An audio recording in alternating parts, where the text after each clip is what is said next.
Então, vou aqui, professor Cleiton Hércules Gontijo é da Universidade de Brasília, né? Como vocês já viram, né, no cartaz. Então, eu vou ler aqui o currículo resumido dele. Ele é professor associado 2 na Universidade de Brasília, com lotação no Departamento de Matemática. É membro do Programa de Pós-Graduação em Educação da UNB, orientando pesquisas nos cursos de mestrado acadêmico e doutorado em Educação. Possui graduação em licenciatura em Ciências e Matemática pelo Centro Universitário de Brasília, em 1991. Mestrado em Educação pela Universidade de Brasília, em 1999, e doutorado em Psicologia pela Universidade de Brasília, em 2007. Tem experiência na área de matemática, com ênfase em psicologia pela Universidade de Brasília. Aliás, desculpa, olha só uma coisa aqui. Com ênfase em educação matemática, atuando principalmente nos seguintes temas: criatividade em matemática, avaliação em matemática e resolução de problemas. Pronto, então agora fique à vontade, né? A gente agradece a sua aceitar o convite, né, que eu fiz, né, para participar do nosso grupo aqui, né, e queremos aprender mais sobre criatividade. Já somos suas leitoras, né? Já faz tempo aqui na Paraíba, aqui no meu grupo, né? Então, eu agradeço o convite da professora Kátia Maria de Medeiros, aí, de todo o grupo de pesquisa em didática da matemática da UEPB. É realmente assim, uma satisfação poder estar com vocês nesse momento e discutir de um tema que eu diria que é uma das minhas paixões em termos de investigação, né? Eu venho investigando esse tema de criatividade há quase 20 anos. Durante muito tempo, eu me sentia um pesquisador isolado no país, porque não encontrava parceiros de pesquisa. E nos últimos 10 anos, por conta das parcerias estabelecidas, especialmente com aqueles que fizeram mestrado e doutorado lá no Programa de Pós-Graduação em Educação da UNB, nós conseguimos consolidar um grupo de pesquisa e estamos aumentando a cada dia mais as nossas produções, as nossas investigações relacionadas ao campo da criatividade. Como a professora Cátia fez a leitura do currículo, eu também trabalho com o tema da avaliação e tenho algumas conexões entre avaliação e criatividade, mas hoje nós vamos explorar especialmente esse tema da criatividade. Eu vou compartilhar com vocês uma tela, que vai ser a minha tela da minha apresentação. Eu preparei uma apresentação em PowerPoint para orientar aqui a minha fala. E a gente vai depois poder conversar um pouco a partir dessa apresentação. Não? Então, eu resolvi chamar o título, né, de criatividade e coloquei um S para destacar um pouco mais. Sabe que quando a gente fala em criatividade, só existe um tipo de criatividade? Ou será que existem criatividades, no plural? E em matemática, será que a gente poderia tratar desse tema também no plural ou teria apenas uma forma, uma abordagem, uma maneira de tratar esse tema da criatividade? Então, daí a gente vai falar um pouco de bases teóricas e algumas aplicações pedagógicas, né? Como o convite foi feito especialmente no diálogo com um grupo de pesquisa, eu preferi dar um pouco mais da ênfase nessa dimensão do que investigar ou como investigar, ainda que tenha alguns exemplos para explorar, mas mesmo que as pessoas não estejam interessadas na pesquisa propriamente dita, eu acredito que as situações poderão subsidiar e inspirar alguns trabalhos em sala de aula e com os alunos, né? Eu inicialmente falaria de onde eu venho, então, da Universidade de Brasília. Lá nós temos o Departamento de Matemática do Programa de Pós-Graduação em Educação, nosso grupo de pesquisa, que é o chamado Grupo PI, né? E o nosso grupo trabalha, então, com 3 grandes temas, né, que é o da avaliação, do pensamento crítico e criativo em matemática, e começamos mais recente com a chegada de alguns novos membros, trabalhando com a ideia de altas habilidades de superdotação, naquilo que esses temas se conectam com o da criatividade, né? E, para começar, eu queria destacar essa palavra, né? Todo mundo fala tanto em criatividade, em todos os ambientes pelos quais a gente circula, alguém sempre fala em criatividade, né? Então, uma criatividade é uma palavra relativamente longa, né, com 12 letras, é mais extensa do que a maioria das palavras, né, que nós estamos acostumados no uso cotidiano. Porém, né, ela ainda é uma palavra, se a gente for pensar do ponto de vista do seu campo de estudo, ela é uma palavra enorme, né? Cabem tantas coisas dentro desse tema criatividade que é complexo a gente tentar definir tudo isso de uma maneira muito simples. Mas vamos ao exercício, né, de pensar sobre isso. E por que ela é complexa? Porque a gente fala de criatividade nas mais variadas áreas do conhecimento, né? Uma das áreas onde essa discussão se dá de maneira mais ampla é na psicologia, uma outra área da educação, na área do marketing, na área de negócios, na área de recursos humanos, no campo do empreendedorismo, no campo da matemática, que é o que nós estamos aqui falando, enfim, nas mais variadas áreas. E por isso, talvez pelo ser tão complexo e ser tão amplamente utilizada esse campo de investigação, ele acaba se tornando mal compreendido e mal definido. Muitos autores já fizeram um exercício de verificar aí na literatura a quantidade de significados atribuídos à criatividade e não encontram um consenso. Um consenso em termos de um conceito que possa abarcar todos os elementos. Mas existem alguns consensos, né?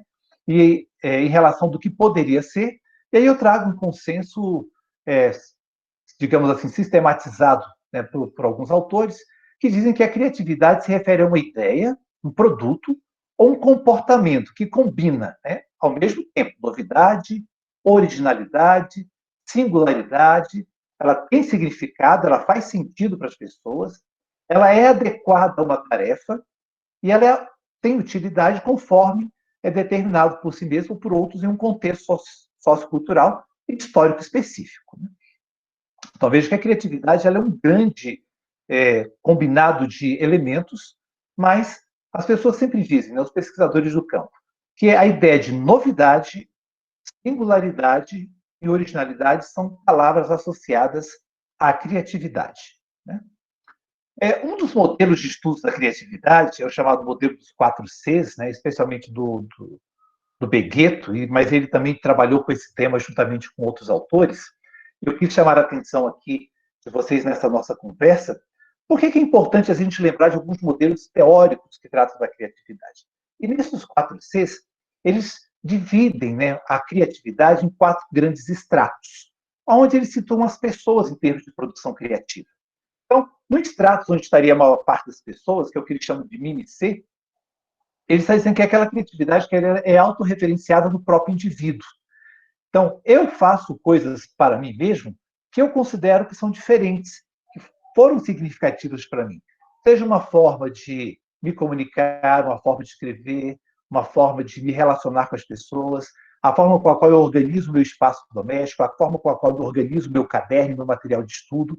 Então, existe um nível de criatividade que está no âmbito do indivíduo, naquilo que ele executa por si só, né, e para o seu uso e benefício, e ele, então, ele se resolve, ele se reconhece como alguém que, dentro das suas necessidades pessoais, produz coisas que são diferentes, que representam novidades. Depois, os autores eles apresentam um segundo nível de criatividade, que eu chamo do Little C. Então, ele já fala que é um tipo de criatividade que ele já extrapola a dimensão individual e ele engloba uma pequena coletividade que reconhece, né, que aquilo que a pessoa desenvolveu tem algo de diferente, algo de inovador, mas é algo que ainda está relacionado ao cotidiano. Não é algo que produziu mudanças significativas na forma de pensar, na forma de produzir conhecimento, ou nas artes, mas já representa para um pequeno grupo alguma diferença em relação ao que as pessoas estão acostumadas no seu cotidiano. Um terceiro nível que os autores apresentam, eles falam que é o PROCI. Então, eles já colocam nesse nível alguma variação no campo do conhecimento, da produção de materiais, enfim, aonde essa produção já tem um reconhecimento porque ela é diferenciada. No nosso caso, os pesquisadores, os cientistas, eles se encontram nesse nível do PROCI. Estamos produzindo conhecimento que pode mudar ou, de alguma maneira, influenciar algo no campo científico, no campo tecnológico, algo no campo dos costumes, da cultura. E ele vai dizer, tem um outro nível, que é o Big C, e esse é o nível dos criadores extraordinários. Então, nós poderíamos citar aí os grandes nomes da ciência, das artes, da música, da literatura, né? O Einstein estaria aí dentro deste grupo do Big C. Então, por que é importante a gente pensar nisso? Porque muitas vezes as pessoas consideram que criatividade ela faz parte apenas de um único indivíduo. Pessoas nascem criativas. E esse é um dos mitos em relação à criatividade. A teoria, e especialmente a pesquisa, mostra que todas as pessoas podem desenvolver o seu potencial criativo.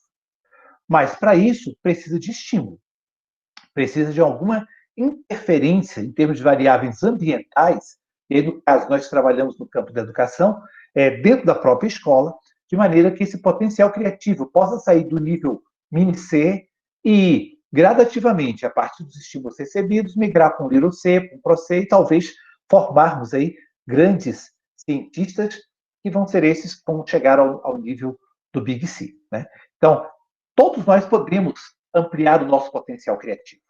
Basta para isso de algum treino, de uma instrução orientada, de um estímulo adequado. E, em especial, né, não poderia deixar de dizer, no campo científico, mas em qualquer outra área seria da mesma forma, eu só posso me tornar uma pessoa criativa, que muda alguma coisa, se eu dominar esse campo no qual eu quero criar. Então, eu preciso de conhecimento. Ninguém cria a partir do vazio. Então, se vamos falar de matemática, se eu não tiver conhecimento matemático, eu não tenho como produzir respostas criativas em matemática, né? E uma questão que é sempre levantada na literatura é sobre a relação que a criatividade tem, se ela é um domínio geral ou se ela é um domínio específico, né? Então, toda produção criativa ela vai pertencer a um determinado domínio. Então, um romance criativo pertence à literatura. Uma pintura criativa pertence às artes. Uma invenção, né, de uma nova fonte de energia pertence ao campo da ciência e tecnologia. Uma nova teoria dos números pertence à matemática. Então, na literatura, hoje, já se chegou a um certo consenso de que habilidades criativas, de maneira geral, são desenvolvidas e as pessoas podem aplicá-las em diferentes domínios. Todavia, as pessoas não conseguem ser criativas em todos os campos. Elas serão criativas em um determinado domínio específico, uma determinada área do conhecimento, exatamente pela necessidade de aprofundamento teórico, de domínio de técnicas próprias deste campo, né? E eu gosto muito e utilizo uma teoria para respaldar as minhas pesquisas, meus trabalhos, que é um modelo de pesquisa de criatividade chamada Perspectiva de Sistemas do Csikszentmihalyi. E gosto dessa perspectiva porque ele diz que a criatividade ela é resultante de uma interação dialética entre três sistemas. O indivíduo, então ele com toda a sua bagagem genética e suas experiências pessoais. O domínio, que é a área da produção científica e cultural, então os campos do conhecimento, né, os campos da ciência, das artes, da literatura, da filosofia, e fazia parte desse domínio, e um campo que é o sistema social, que precisa fazer a validação dessa produção criativa, né? Esquematicamente, o Csikszentmihalyi ele diz que todos eles, como estão dialeticamente implicados, eles interferem um no outro. Então, eu só posso produzir criativamente se eu domino o domínio, e esse domínio só vai ser ampliado com a minha produção se o campo, né, o conjunto de especialistas do sistema social, disser que aquilo que eu estou criando, que eu estou inventando, tem algum sentido, tem alguma qualidade em termos de novidade, originalidade, utilidade, para compor esse campo, esse domínio, né, que seria esse campo da produção científica. Então, o Csikszentmihalyi ele diz dessa maneira, de uma forma esquemática, e para produzir criativamente, então, o indivíduo entra com seu background, na interação com a sociedade, então ele coloca um campo de especialistas, né, de uma determinada área, que vão se abastecer de conhecimento no campo da cultura, da produção científica, e que vão interagir. O Csikszentmihalyi desenvolveu essa teoria estudando grandes cientistas. Ele estudou apenas o campo do Big C. A preocupação dele era descobrir como as pessoas que provocaram algum impacto na sociedade pelas suas produções produziram, né? Quais eram os seus processos, as suas características de personalidade. Mas eu tenho feito, né, já há algum tempo, algum esforço no sentido de entender essa perspectiva no âmbito da escola. E lá o nosso indivíduo ele é o aluno concreto, com as suas experiências cotidianas. Está lá no nível, né, pensando no modelo dos 4Cs, daquela criatividade pessoal, e que precisa de um estímulo adequado, né, e esse estímulo ele é dado pelo campo, pela sociedade, ali dentro da escola são os professores, são todos aqueles que trabalham no âmbito da escola, que vão nessa relação entre conhecimento, indivíduo e professores e técnicos escolares como especialistas da área, alimentar essa produção criativa. Mas o Csikszentmihalyi ele tem uma frase que é muito importante e que eu reproduzi aqui para a gente refletir também. Quando a gente fala em criatividade, segundo ele diz que a questão mais importante é onde há criatividade e não quem e o que é criativo, né? Por que ele chama atenção para isso? Porque a criatividade ela depende, como já havia mencionado lá no início da conversa, a partir de um conceito, ela tem que estar situada historicamente e geograficamente. Aquilo que pode ser considerado, que eu considero como criativo, pode não ser considerado criativo em outros lugares por outras pessoas. Por quê? Porque as minhas experiências, o meu conhecimento, me permite uma forma de analisar determinadas ideias, determinados produtos, e, portanto, considerá-los úteis, apropriados ou inovadores para o meu contexto. Isso pode acontecer na escola. Uma determinada turma de alunos, numa sala, experimentam a atividade de ensino que o professor leva e consideram aquilo interessantíssimo. Numa mesma escola, uma outra sala, um outro professor leva a mesma atividade, porém, dependendo das experiências dos alunos com aquela atividade, pode não ser considerada interessante.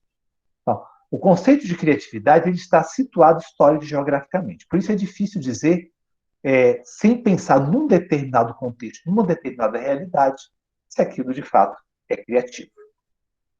Né? E quando a gente vai falando, então, sobre a matemática, né, esse tema de criatividade, expandindo esses horizontes, né, saindo da ideia de criatividade como domínio geral para um domínio específico, é um tema que vem crescendo em todo o mundo. Eu cito aqui um grupo em especial que eu tenho acompanhado nos últimos anos, que é o Grupo Internacional de Criatividade Matemática e Superdotação. Esse grupo existe há 20 anos, então vem produzindo encontros internacionais desde o início, enfim, aí há 20 anos, e cada vez mais tem ampliado o número de participação de pessoas nesse grupo, pessoas dos mais variados países, e expandindo, então, tanto do ponto de vista teórico como do ponto de vista empírico, a produção no campo da criatividade matemática e da superdotação em matemática. E também destaco, né, o ICME, né, que é um outro grande evento internacional. Esse ano deveria ter a sua edição, que foi suspensa, né, por conta da pandemia, mas ele tem um grupo de discussão específico só para discutir criatividade matemática. Então, enquanto a gente vê aqui no Brasil ainda é um tema muito pouco explorado do ponto de vista de organizações científicas, né, no mundo como um todo nós já encontramos isso nos mais diferentes lugares. E eu falo assim com certo orgulho, né, que eu digo que aqui no Brasil, que eu tenha conhecimento do ponto de vista de grupos constituídos que têm a criatividade como em matemática, né, como seu foco de pesquisa, está lá concentrado, né, aqui na Universidade de Brasília, o nosso grupo de pesquisa, no Grupo PI, que ocupa, né, a maior parte das suas investigações nesse campo. Bom, e por que então falar de criatividade matemática? Alguns autores têm insistido que quando a gente discute criatividade matemática e leva atividades concretas para estimular essa forma de pensamento em sala de aula, ela diminui a ansiedade envolvida nas aprendizagens da matemática. Os estudantes se sentem mais livres por conta da natureza da atividade, da possibilidade de expressão do pensamento, aonde a ideia de erro como processo de construção do conhecimento se faz presente de maneira acentuada, aonde existe um processo colaborativo, né? E em especial, por trabalharmos também com problemas abertos, são problemas que admitem muitos tipos de respostas, muitos caminhos de respostas, isso diminui essa ansiedade, isso quebra as barreiras que estariam impedindo o sucesso dos estudantes, isso mexe na dinâmica da sala de aula, né, tanto numa perspectiva espaço-temporal, por conta do tipo de atividade que é desenvolvida, ela permite aos estudantes, né, experimentar a ideia de criação, de modelação, de explicação do objeto matemático, e, em especial, ajuda também a repensar a matemática como carreira. Né? As representações sociais sobre a matemática são muito ruins, a maior parte dos estudantes das escolas falam que não gostam de matemática, e as pesquisas têm mostrado que onde há investimento no trabalho pedagógico, né, sistematicamente organizado, com o objetivo de promover a criatividade matemática, esses elementos têm acontecido. E é extremamente importante a criatividade matemática, porque dela depende boa parte daquilo que nós desenvolvemos em termos de ciência e tecnologia. Né? Nos mais variados campos do conhecimento, a matemática se faz presente e a criatividade vai ser fundamental para todo esse desenvolvimento. E aí, então, eu trago um conceito sobre criatividade matemática para explicar o que é que eu entendo por essa criatividade no campo da matemática. Então, é um conceito que eu sempre repito em todas as apresentações, porque, como eu disse lá no início, criatividade é uma palavra utilizada com os mais diferenciados significados. Então, para que eu possa me comunicar com as pessoas em relação a esse tema, eu tenho que dizer, olha, eu entendo isso desta maneira. E aí eu consigo estabelecer um diálogo porque tem uma base que explica esse entendimento. Quando alguém pergunta sobre criatividade matemática, a primeira pergunta que eu faço para a pessoa, o que você entende por criatividade matemática? senão eu não tenho como dialogar pela falta de um conceito que me dê parâmetros de compreensão do que está sendo colocado em debate. Então, eu chamo a criatividade matemática como a capacidade de apresentar inúmeras possibilidades de soluções apropriadas para uma situação-problema, de modo que essas, né, soluções focalizem aspectos distintos do problema ou formas diferenciadas de solucioná-lo, especialmente formas incomuns, que é a originalidade, que é algo extremamente importante no contexto da criatividade. Para que a pessoa possa expressar essas respostas, essas soluções, nós utilizamos 3 tipos de situação, que são as de resolução de problema, elaboração de problemas, ou ainda que a gente chama de redefinição, que é a classificação ou organização de objetos ou entes matemáticos em função de suas propriedades e atributos. E isso pode acontecer de diversas maneiras. Pode ser feita textualmente, numericamente, graficamente, ou por meio de um conjunto, né, de uma sequência de ações. Esse conceito, eu acho bastante interessante de aplicar, né, é um conceito que eu desenvolvi lá na época que eu fazia doutorado, né, eu terminei doutorado em 2007, então já mais quase 15 anos, né, que esse conceito está publicado e vem sendo utilizado em algumas pesquisas, é porque ele traz elementos importantes do que a literatura aponta como características do pensamento criativo.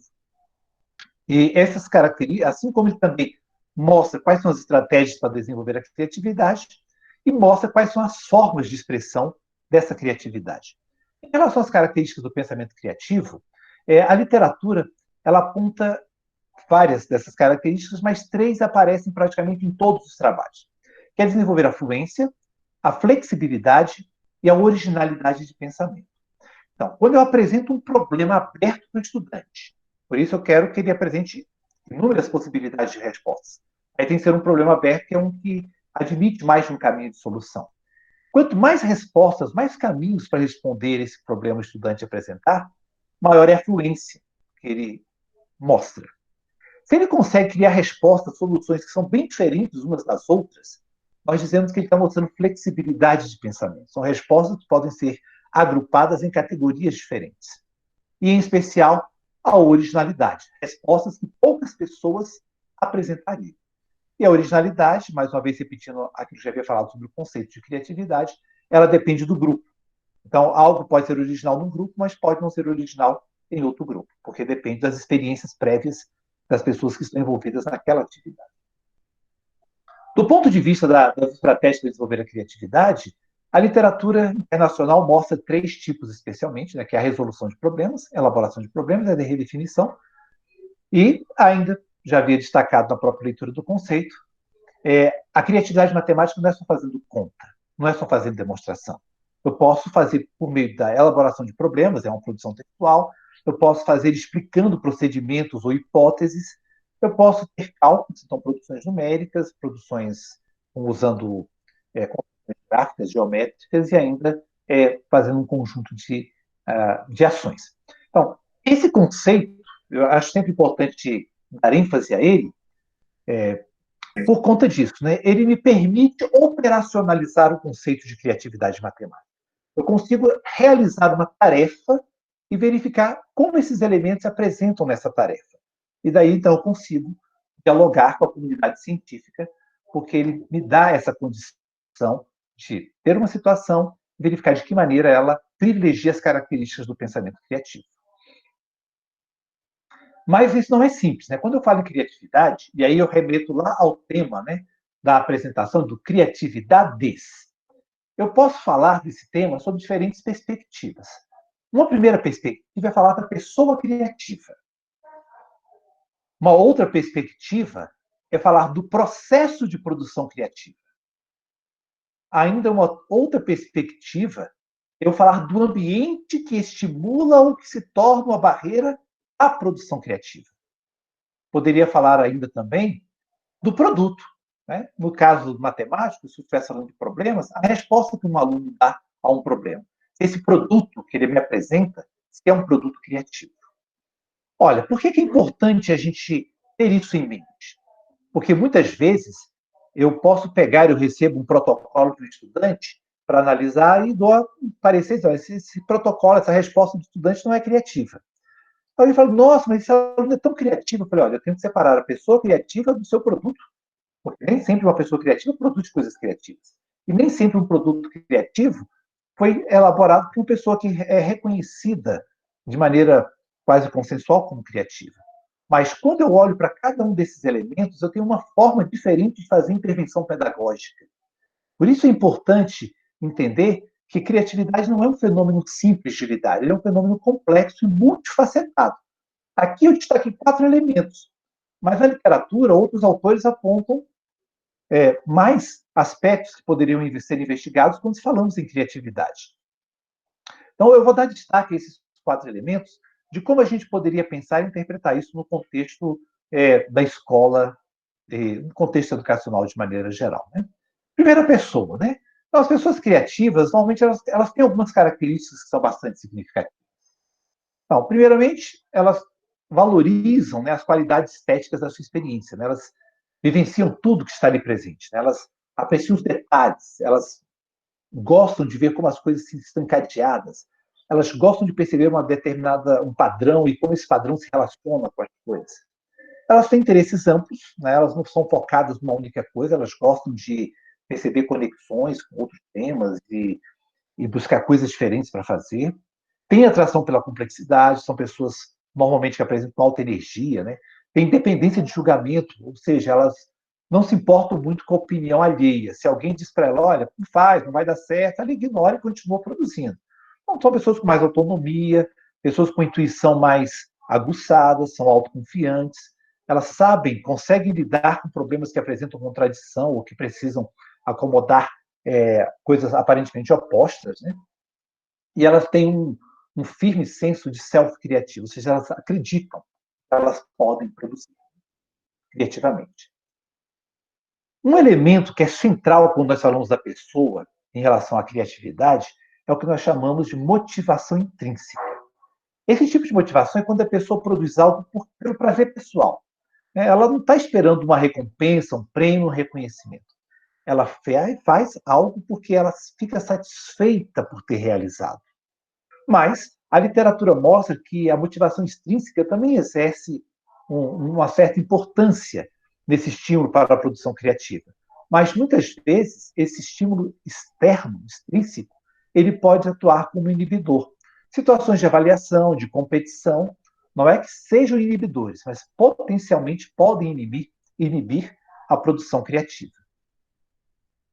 Eu trouxe aqui uma reprodução de uma obra de arte, né, de um artista sul-africano. Ele trabalhou a ideia daquela produção do Leonardo da Vinci, só que ele mostra aquilo que seria o homem estressado, né, a partir da matemática. Né? Então, hoje nós encontramos muitas pesquisas que falam de como as pessoas têm um sentimento negativo, apresentam atitudes negativas em relação à matemática.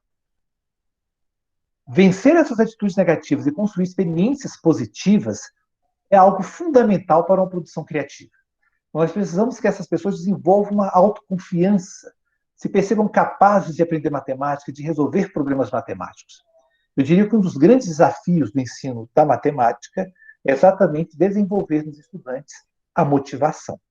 Porque se não conseguirmos, possivelmente vamos continuar reproduzindo conhecimento, reproduzindo aulas, por vezes levando até alguns materiais interessantes para a sala de aula, mas que não vão conseguir atender os alunos, porque não trabalhamos esse nível da motivação interna, da motivação intrínseca, para que eles possam encontrar satisfação em produzir por conta própria, para a sua própria realização. Aqui tem algumas características de pessoa criativa em matemática. São muitas, mas eu nem vou fazer a leitura. Né? Isso, depois do vídeo vai ficar disponível para que todos possam reler e pensar sobre isso. Né? Mas essas pessoas, elas gostam de trabalhar, de usar a sua intuição, de persistir na resolução de um problema, de tentar testar um caminho que foi utilizado para uma resolução em outros casos. Elas colocam a sua imaginação ativa para pensar em hipóteses, testá-las ou refutá-las, enfim, fazer conjecturas. As pessoas criativas em matemática, elas estão sempre tentando interagir, pesquisar e aprofundar os seus conhecimentos. São pessoas que têm uma sensibilidade a padrões muito grande, então identificam regularidades com uma certa facilidade, mas exatamente porque estão motivadas para o campo da matemática. Né? Saindo do campo da pessoa, não, ainda falando da pessoa, eu desenvolvi, há muito tempo atrás, um instrumento de pesquisa, né? Eu utilizei ele na minha tese de doutorado, mas depois já foi utilizado por várias outras pessoas, e também por mim mesmo em outras pesquisas, uma escala de motivação matemática, ela é composta por 28 itens. Aqui eu coloquei apenas o nome de cada um dos fatores dessa escala e um exemplo de item, que estão relacionados, então, a essa questão da motivação, para investigar o quanto os estudantes estão motivados pela matemática. Então, o primeiro fator, chamado de satisfação pela matemática, é um dos itens desse fator, está lá. As aulas de matemática estão entre as minhas aulas preferidas. Os estudantes respondem a essa escala, né, uma escala do tipo Likert, de 5 pontos, onde eles vão dizer se concordam totalmente da frase, da assertiva apresentada, ou se discordam totalmente dessa frase. E aí nós vamos situando, entendendo quanto esses estudantes, um conjunto de estudantes, né, uma turma da escola, ou mesmo estudantes daquela escola, se mostram em relação à matemática. Um outro fator, que é o fator 2, chamado Jogos e Desafios, uma das perguntas das assertivas que tem participe de competições com os meus amigos resolvendo problemas matemáticos ou de raciocínio lógico. O fator 3, de resolução de problemas, tento resolver o mesmo problema matemático de maneiras diferentes. O fator 4, que são aplicações no cotidiano, costuma explicar fenômenos da natureza utilizando conhecimentos matemáticos. O fator 5, em relação a hábitos de estudo, realiza as tarefas de casa que o professor de matemática passa. E o último fator, que é sobre as interações na sala de aula, um dos itens diz: faço perguntas nas aulas de matemática quando eu tenho dúvidas. Então, conhecer o nível de motivação dos estudantes é um primeiro passo para a gente saber como fazer uma intervenção mais eficaz que possa favorecer não só que os estudantes tenham sucesso na aprendizagem, como também possam ter uma produção criativa no campo da educação. Bom, um segundo elemento que poderíamos pensar sobre a questão da criatividade é o estudo do processo, né? Ou seja, como é que as pessoas produzem? Tem algum roteiro, tem algum ritual, tem algum esquema que as pessoas utilizam para uma produção criativa? Então, existem vários modelos que explicariam os processos do pensamento criativo. Eu trouxe alguns, né, dois em especial do campo da criatividade, um do campo da resolução de problemas, para a gente mostrar como isso já tem sido explicado, né, por alguns pesquisadores. O primeiro aqui é o modelo dos 4 estágios de Graham Wallace. Graham Wallace foi um psicólogo inglês, e no início do século passado se dedicava a pensar sobre essa questão da criatividade, e ele mostra, então, que esse processo criativo ele se daria em 4 estágios. Né? O primeiro estágio é o que ele chama de preparação, e aí eu trouxe um íconezinho ali, um desenho para mostrar uma picareta trabalhando, né? Ele diz que o estágio de preparação ele compreende todo o nosso esforço de estudo e aprendizagem sobre um determinado tema. Eu não posso produzir criativamente no campo se eu não sei os conceitos básicos, se eu não sei as relações entre os conceitos, se eu não conheço os procedimentos de pesquisa daquele campo. Então, o momento da preparação ele é quando o indivíduo ele aprofunda teoricamente, metodologicamente, num determinado campo de pesquisa. Então, ele se prepara. No segundo momento, ele vai dizer que nem sempre as ideias surgem durante o nosso tempo de trabalho. Por vezes, vamos precisar do que ele chama de um tempo de incubação.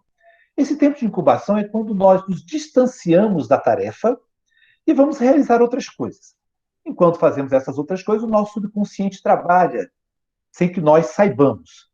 E, nesse tempo, as ideias vão inconscientemente se rearranjando para que, em um momento apropriado, possamos ter aquele insight, que é quando tudo se torna claro, quando a gente consegue ligar os pontos, quando a gente consegue fazer uma síntese daquela produção e começar a esboçar ou preparar o nosso produto.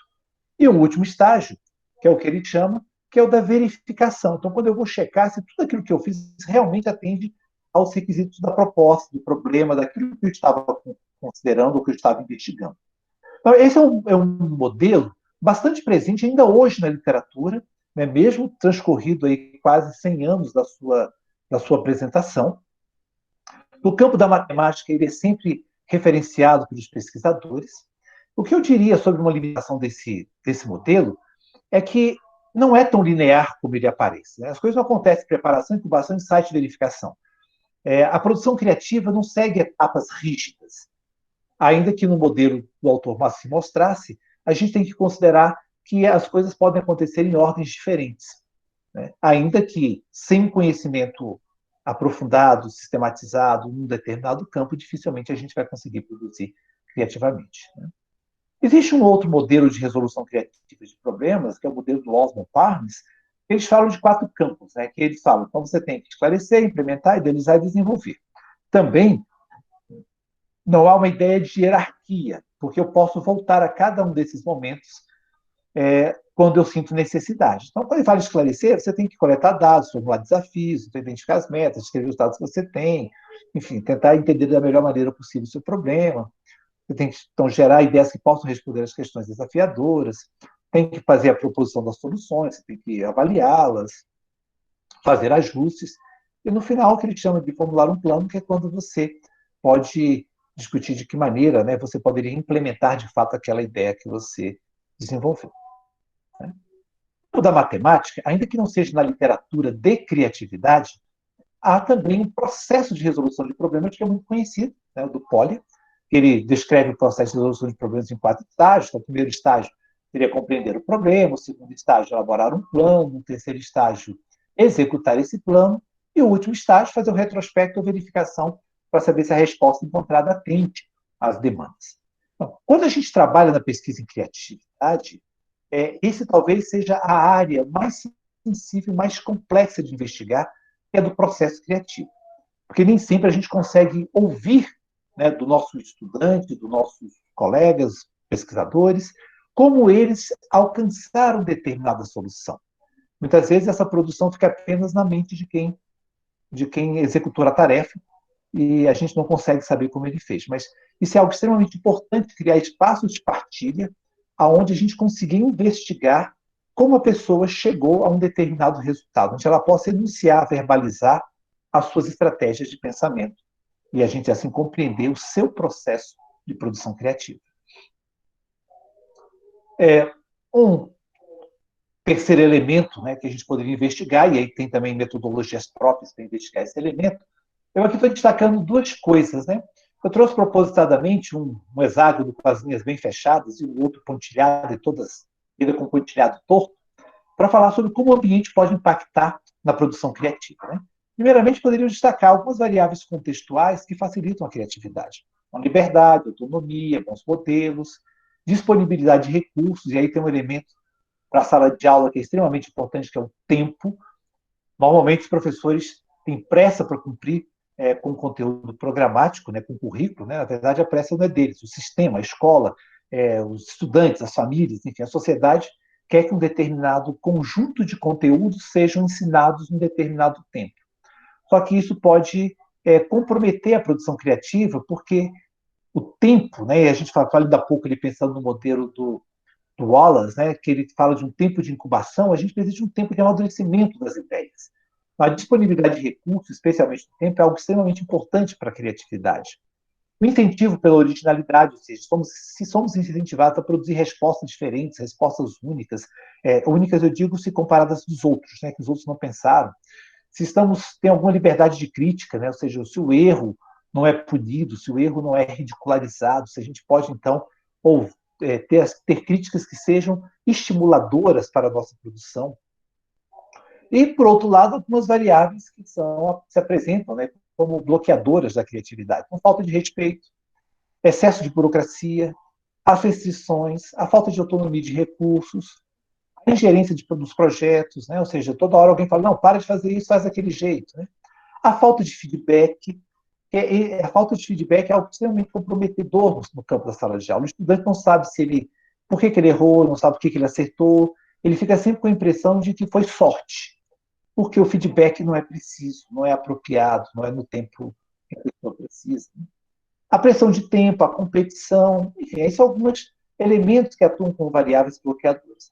Mas aqui eu destaco, em relação a essas variáveis bloqueadoras, que nem sempre elas inibem a criatividade, elas são apenas potenciais. Alguma pressão, por vezes, algum tipo de competição, pode ser estimulador da criatividade, mas isso vai depender das características de personalidade de cada pessoa. Pessoas que têm tendência à frustração por não alcançar aquilo que ela gostaria, né, ela pode ficar frustrada participando de competições, por exemplo. E, por fim, mostrando ainda alguns exemplos, né, que uma escala do clima de criatividade de sala de aula foi desenvolvida pelo Alexandre Tolentino de Carvalho, né, fez parte da dissertação dele de mestrado. Ele desenvolveu um instrumento com um grande conjunto de itens, que investigava a sala de aula a partir das percepções dos alunos, se aquela sala de aula ela favorecia ou não a criatividade. Retirando o primeiro fator dessa escala que está centrado no aluno, todos os demais é sobre como ele percebe a organização pedagógica de maneira geral, como a professora ensina, que recursos ela utiliza, como ela se reporta aos alunos no sentido da transmissão do conhecimento, como os colegas interagem na sala de aula, depois como a professora apoia a produção e a comunicação das ideias dos alunos e, por fim, as interações do próprio estudante com seus colegas. E aqui é possível fazer um diagnóstico e, a partir da percepção dos alunos, aquela sala de aula realmente favorece ou não um clima à criatividade. Um outro exemplo que eu trago aqui de instrumento que foi desenvolvido para pesquisar o clima de sala de aula foi pela Fabiana Silva. Ela também desenvolveu isso para a dissertação de mestrado. No instrumento anterior do Alexandre Tolentino de Carvalho era uma escala também de 5 pontos, uma escala Likert, então uma análise mais quantitativa. A Fabiana trabalhou com um instrumento com 25 indicadores, e aqui eu trouxe apenas alguns exemplos de indicadores, e cada um desses indicadores ela observava quando ele se manifestava na sala de aula, qual era o contexto, que atividade, situação que estava acontecendo, como foi que aquilo aconteceu e qual era a fonte. Essa fonte podia ser um livro didático, algo que a professora escreveu no quadro, um vídeo, uma saída, enfim, de alguma maneira, como aquilo apareceu. Então, observando sempre quando, contexto, como e qual era a fonte, ela foi observando esses 20 indicadores a partir de um longo período em sala de aula e verificar de que maneira a organização do trabalho pedagógico ali estava favorecendo a criatividade em matemática. Um elemento que ela observava: a professora faz perguntas provocativas e sugestivas para os estudantes. Outra coisa que ela observava: a professora valoriza as ideias originais apresentadas pelos estudantes. A professora tenta fazer as tarefas de maneira diferente. E com isso ela foi fazendo então, um trabalho de observação, uma perspectiva mais etnográfica, mas não propriamente etnográfica por conta das condições da realização da pesquisa, mas de conviver com o dia a dia da sala de aula e analisar de que maneira aquela cultura favorecia a criatividade em matemática. E, por fim, falar do produto. Esse talvez seja o campo na criatividade mais investigado. Né? Então, a gente quer saber o resultado, aquilo que a pessoa nos apresenta. São publicações, pinturas, poemas, designs, cálculos, e se cria uma metodologia para avaliar esses produtos. E essa metodologia de avaliação, ela segue algumas características, são as características que nós falamos já do pensamento criativo, é observar a fluência, ou seja, a quantidade de ideias que a pessoa consegue produzir para resolver o mesmo problema, analisar a flexibilidade, ou seja, quantos tipos de respostas diferentes entre si essa pessoa consegue elaborar para o mesmo problema, a elaboração, que tem a ver com a quantidade de detalhes que a pessoa apresenta nas suas respostas, e ainda a originalidade, aquela do ponto de vista estatístico, né, em termos de raridade, quantas pessoas produziram aquela mesma resposta, são respostas comuns que a maioria também produziu. Então, quando você analisa o produto, e aí chamando a atenção novamente para o que eu havia falado sobre problemas abertos, que permitem, portanto, mais de um caminho de resposta, nós queremos que os estudantes sempre apresentem muitas respostas para o mesmo problema. Porque queremos que eles desenvolvam fluência, flexibilidade, originalidade e elaboração de pensamento. Em relação ao produto, existem aí no mundo diversos testes, uma perspectiva bem quantitativa para analisar o pensamento criativo. Né? Quase todos eles trabalham especialmente a dimensão de fluência, flexibilidade e originalidade, e também sempre a ideia de problemas abertos. Né? Aqui eu faço um destaque para alguns, né? Então eu acho que o primeiro teste de criatividade matemática publicado no Brasil, eu tenho a impressão de que foi o meu, não consegui encontrar uma outra referência da literatura, mas ainda no Brasil também o Alexandre Tolentino de Carvalho desenvolveu um teste para avaliar a criatividade de estudantes. O teste que eu desenvolvi, né, foi para estudantes de ensino médio. O Alexandre desenvolveu em 2015 um teste para estudantes do 5º ano do ensino fundamental. O Matheus Gene Fonseca desenvolveu o teste que ele chama Teste de Empenho Criativo no campo da matemática com estudantes de ensino médio, né, um teste que é composto de 2 versões que podem ser aplicadas isoladamente ou aplicadas como um pós-teste em pesquisas de investigação, de intervenção. E, novamente, o Alexandre Tolentino de Carvalho desenvolveu um outro teste que ele utilizou na tese de doutorado,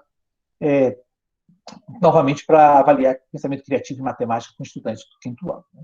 Então, isso é um pouco, né, destacando na produção brasileira. Na produção internacional existem muito mais. Né? Aqui eu só trouxe alguns exemplos daqueles que a gente encontra maior recorrência na literatura. Né? E, para a gente pensar nessas aplicações pedagógicas, nós temos que pensar. Então, como é que a gente faz se a literatura mostra que a investigação em criatividade pode estar centrada na pessoa, no processo, no ambiente ou no produto? Né? Nós temos feito aqui no Distrito Federal, a parte das nossas pesquisas, a gente tem tentado integrar esses elementos, porque a criatividade, como um fenômeno complexo, qualquer recorte vai sempre pegar apenas um pedaço, né, do que é a criatividade, nós nunca vamos ter a ideia do todo. Estamos trabalhando com o que nós chamamos de oficinas de pensamento crítico e criativo em matemática. Né? E nessas oficinas, nós tentamos estimular, né, tem um momento durante toda a oficina, mas nós já começamos essas oficinas pensando na questão da motivação para desenvolver traços de personalidade, reforçar traços de personalidade que sejam positivos para a produção criativa, desenvolver autoconceito positivo dos estudantes em relação à matemática, também lidando com a ideia do processo, criando um ambiente propício e esperando que os alunos tenham produções criativas. Né? Aqui tem um infográfico para a gente pensar sobre as nossas oficinas. Né? Elas começam com um momento de aquecimento. Então, todas as nossas oficinas elas têm uma atividade inicial, que pode ter uma curta duração, atividade de 5, 10 minutos. O objetivo é instigar os estudantes, despertar a curiosidade, despertar a motivação. E nós queremos carregar essa motivação para toda a oficina de pensamento crítico, criativo e matemática. E aí a gente pode trabalhar com mágicas, com desafios de lógica, com alguma atividade que possa ser de natureza corporal, algum jogo, mas normalmente são atividades curtas, realmente, porque o foco é o objeto do conhecimento matemático, que vai ser o centro do trabalho da oficina. Depois nós partimos para um segundo momento, que é o que nós chamamos de aproximação com a tarefa. Por que essa aproximação? O aquecimento ele não precisa ser temático, ele não precisa estar ligado diretamente à matemática. Mas a aproximação com a tarefa, sim. Nós queremos criar experiências positivas. Então, primeiramente, expomos os estudantes a um problema de um nível de complexidade médio, de baixo para médio, para que ele possa pensar, eu consegui, então estou desenvolvendo, né, uma percepção mais positiva por conta do sucesso. Depois vamos, e também, como a gente vai trabalhando com a graduação das dificuldades, ele sai de uma atividade mais simples de aquecimento, uma de complexidade média na aproximação com a tarefa, e chega, então, à tarefa propriamente dita, que é o objeto central do nosso momento de investigação da nossa aula, que é o objeto matemático. Nós queremos que os estudantes se apropriem do ponto de vista teórico, metodológico, que eles se apropriem para aplicar em os mais variados contextos. Né? E aí temos, então, um conjunto de ações que vamos trabalhar para desenvolver essa tarefa. Na sequência, nós vamos fazer as formalizações de conceitos e definições, porque nós não partimos dos conceitos, nós partimos do conhecimento prévio. Mas a partir da produção dos estudantes é que nós vamos fazer as formalizações dos conceitos e das definições. Depois, nós vamos fazer uma retrospectiva, porque é importante que o estudante tenha a dimensão do todo, de exatamente como começamos a tarefa, a atividade, até a sua finalização. E, por fim, que eu acho que é extremamente importante, que é o que nós chamamos de projeções futuras. Sempre tem que ter uma tarefinha, uma atividade de baixa complexidade, média ou mais alta, que o estudante leve para casa para que ele possa dar continuidade ao trabalho que foi feito em sala de aula, mas também dentro do mesmo espírito de desenvolver o pensamento crítico e criativo, né? De caráter mais investigativo, em que ele possa explorar tudo aquilo que ele desenvolveu, ampliando aquilo que foi experimentado em sala de aula. Né?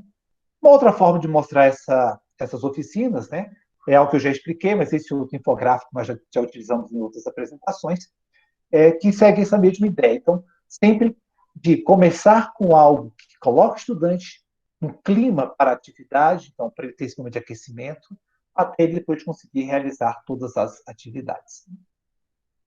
Bom, e o que é que a gente privilegia, então, quando vai trabalhar com matemática? Né? Já havia mencionado as 3 estratégias principais que a gente conta na literatura, que é a resolução de problemas, a elaboração de problemas e a redefinição. Eu aqui trouxe alguns exemplos para a gente pensar como a gente pode pensar a trabalhar a resolução de problemas com vistas a estimular a criatividade em sala de aula. Então, a ideia da resolução de problemas, já destaquei várias vezes, é trabalhar com problemas abertos, né? E aí, em contraposição ao problema aberto, o problema fechado. Fechado é aquele que pode ser resolvido de apenas uma maneira. E o aberto é aquele que pode ser resolvido por meio de número infinito. Infinito é muito, né? Mas muitos caminhos para resolver. E a gente diria, então, para potencializar a criatividade matemática, é fundamental trabalhar com problemas abertos. É simples trabalhar com problemas abertos? Não, não é simples. Elaborar problemas abertos é simples? Não, não é simples. Dá para trabalhar todas as aulas só com problemas abertos? Não, não dá, porque os estudantes também precisam treinar algumas técnicas, alguns algoritmos, né? E precisa de tempo para tudo. Mas nós não podemos deixar de incluir, sempre que possível, problemas abertos para estimular tanto o aprendizado da matemática como a criatividade matemática. E aqui, então, eu trouxe alguns exemplos para a gente pensar daquilo que tradicionalmente acontece na sala de aula e como poderia ser para estimular a criatividade. Então, um exemplo de um problema fechado. Comum nos livros didáticos, das mais variados lugares que a gente encontra na sala de aula, um problema do tipo: calcule a área e o perímetro de um retângulo com dimensões de 5 centímetros por 7 centímetros. Poderia dizer, todos nós já vimos listas enormes de problemas envolvendo área e perímetro dessa natureza. Mas como é que eu faria para poder pensar em termos de estímulo à criatividade, já que os caminhos para resolver esse problema, conforme ele está apresentado aqui, são poucos caminhos, né? Não tem muita variação. Aí uma ideia que poderia ser desenvolvida em termos de problema aberto seria da seguinte forma: crie retângulos com área igual a 35 centímetros quadrados e perímetro igual a 24 centímetros. Ou seja, eu já inverto. Agora, eu não estou falando de um retângulo em particular. Estou querendo trabalhar com retângulos que apresentem essas características. E posso pedir para os alunos listarem algumas possibilidades. Com isso, eles vão reforçar, eles vão trabalhar com os mesmos conceitos, eles vão voltar a discutir conceito de área, conceito de perímetro, vão discutir como calcular o perímetro, como calcular a área. Só que agora eles estão fixos com um valor e vão ter que criar muitas possibilidades para fazer isso. Quando eu crio muitas possibilidades de resposta, eu estou trabalhando a minha fluência de pensamento, a minha flexibilidade de pensamento, a minha originalidade de pensamento.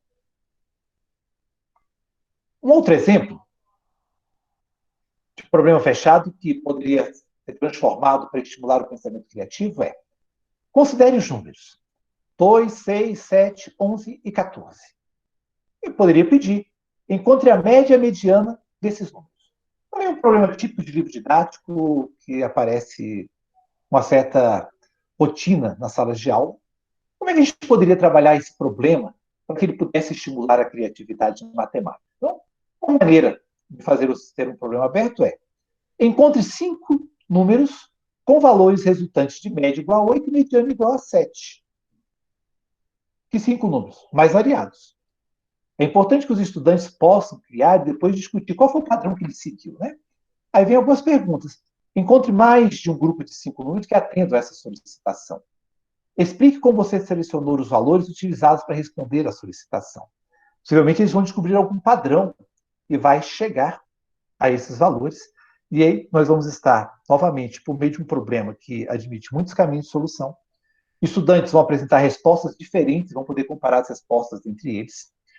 Não vai ter aquela ideia de que a resposta é única, e se eu não encontrei a resposta única, eu sou um fracasso em matemática, porque a minha resposta única pode ser válida, e o professor vai fazer um trabalho de validação dessas respostas, mas pode ser diferente dos meus colegas.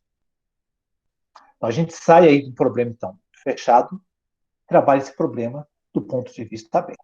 E veja que, em todos os casos, eu estou pedindo: faça uma lista, encontre mais de um grupo de respostas, porque eu quero estimular a fluência, a flexibilidade e a originalidade de pensamento. Mais um exemplo para a gente pensar sobre isso, né? Um problema fechado. Calcule 4/5 menos 1/2. Possivelmente, quem é estudante aqui, quem é professor na educação básica, já deve ter passado listas enormes, né, de exercícios como esse. Calcule. Como é que a gente pode transformar um problema dessa natureza em um problema aberto para estimular a criatividade matemática? Então, uma sugestão. A resposta para uma subtração de frações é 3/10. Veja que 3/10 é a resposta daquele problema lá, do problema fechado. Poderia perguntar: quais poderiam ser as frações que resultarem em 3/10, né, nessa subtração? Mais de 2 frações poderiam estar envolvidas na subtração? Diferentes denominadores poderiam estar envolvidos na subtração? né? Então, existe algumas possibilidades. Do ponto de vista conceitual, nós estamos expandindo para os alunos porque eles começam a trabalhar numa ordem, uma lógica que é diferenciada daquela sala de aula e vão colocar, né, vão ter um esforço cognitivo de associar representações, imagens e conceitos para responder a esse problema. Mas saindo daquilo que tradicionalmente a gente vê na sala de aula para algo que poucas vezes se viu em sala de aula, né? Eu não tive nenhuma experiência do que eu posso me recordar da minha formação escolar em que tivesse sido apresentado, quando estudei frações ao longo de todo o tempo, um problema aberto como esse que eu estou aqui trazendo para ilustrar para vocês como a gente pode estimular a criatividade, né? Então, pensamento flexível, pensamento e originalidade de pensamento no campo da matemática. E um último exemplo, né, aí de um problema fechado. Os 160 alunos do quinto ano estão saindo para um passeio escolar. Durante o passeio, os alunos deverão ser organizados em grupos com 4 componentes. Quantos grupos serão formados? Problema típico, né, das avaliações externas, poderia ser um problema típico da prova do SAEB, é um problema que está nos livros didáticos, na sala de aulas dos mais variados lugares. Mudando talvez o contexto, mas algo bastante simples, realizar uma divisão, né? E como é que a gente poderia fazer isso, transformar num problema de natureza aberta? A primeira e mesma ideia, os 160 alunos do quinto ano estão saindo para um passeio escolar. Os alunos devem ser colocados em pequenos grupos durante o passeio. Deve haver no mínimo 4 e no máximo 10 alunos em cada grupo. Quantos grupos poderia haver? Quantos alunos estariam em cada grupo? Existem algumas possibilidades. Então, nós saímos de um modelo de problema tradicional e colocamos estudantes diante de uma perspectiva mais investigativa, por meio da qual eles precisam elaborar hipóteses, testar as hipóteses, verificar se essas hipóteses estão corretas e, em especial, propor mais de um caminho de solução para cada um desses problemas. E reforço, né, estimulando a sua fluência, a sua flexibilidade, a sua originalidade de pensamento. Assim, eu trouxe exemplos apenas no campo da resolução de problemas, ainda que tenhamos as estratégias de elaborar problemas de redefinição como estratégias metodológicas reconhecidas na literatura como propícias para estimular a criatividade matemática. Por uma questão de tempo para a gente explorar as ideias e ter um pequeno debate, eu trouxe apenas esses exemplos para a gente discutir, né? Mostrando que a pesquisa no campo da criatividade matemática ela é complexa porque eu tenho que considerar a pessoa, o ambiente, o produto, né, e ainda o processo de resolução. E, concluindo, né, essa parte da exposição, algo que eu já havia mencionado anteriormente, mas trazendo Csikszentmihalyi para dialogar conosco, ele diz que o cotidiano ele é rico, né, dessa criatividade do C minúsculo, né, do little c, ou ainda melhor, do mini c, que ele vai dizer que a gente pode, por meio de algumas associações, aprimorar a nossa criatividade, explorando isso nos mais variados contextos, inclusive na sala de aula. E que a criatividade do Big C, né, do C maiúsculo, ela é muito rara, mas é estimulando a criatividade no cotidiano, a partir de como o indivíduo se reconhece enquanto ser criador e como aquilo que ele pode fazer no âmbito do seu contexto da sala de aula pode ser de maneira reconhecido como diferenciado, uma maneira própria de resolver um problema, é que nós vamos conseguir elevar o nível de criatividade dos nossos estudantes, da nossa população, e termos, portanto, mais produções criativas que causam impacto na vida das pessoas, na vida da humanidade. Por isso que é importante estimular a criatividade nas mais variadas áreas do conhecimento, e na matemática em particular, desde o início do processo de escolarização. E como eu já havia mencionado, a questão da originalidade, a gente não deve esperar que estudantes pequenos, ou até mesmo estudantes do ensino médio, tenham produções originais quando comparadas a todo o conhecimento produzido pela humanidade. Mas produções originais para o seu estágio de desenvolvimento, para o seu lugar geográfico, para o seu tempo histórico, né? Então, naquele contexto, aquelas produções foram criativas porque se mostraram diferentes e válidas para resolver os problemas que esses estudantes têm dentro do seu cotidiano, dentro das atividades escolares. Já finalizando, eu queria fazer a propaganda de 2 livros sobre a temática. O primeiro livro, o Criatividade em Matemática, Conceitos, Metodologias e Avaliação. Ele está disponível gratuitamente na Biblioteca Digital da Universidade de Brasília. Então, as pessoas podem simplesmente fazer o download do PDF sem nenhum custo. Nele nós apresentamos conceitos, a ideia das metodologias e como avaliar a criatividade. Foi um livro que eu produzi com 3 colegas, né? O Matheus Gianni Fonseca, o Alexandre Tolentino de Carvalho, o Matheus Pinheiro de Farias, e que são pesquisadores também dessa área da criatividade, que fazem parte do nosso grupo de investigação. E o segundo livro, da editora CRV, enquanto o primeiro a gente dá mais um tratamento teórico, né? É um livro mais, eu diria, de apresentação do campo. No segundo, o Criatividade Matemática e Lições da Pesquisa, nós divulgamos as nossas pesquisas, dando ênfase às questões metodológicas e como os dados foram produzidos e analisados. Então, tem uma diferença, porque a gente centra muito mais na metodologia, nos instrumentos, nas respostas dos estudantes para discutir a questão da criatividade. Faço também a propaganda da nossa biblioteca virtual de pesquisa em pensamento crítico e criativo. Basta usar esse nome no Google, que vão localizar em algum buscador de internet, mas aí no nosso QR Code também leva diretamente essa biblioteca.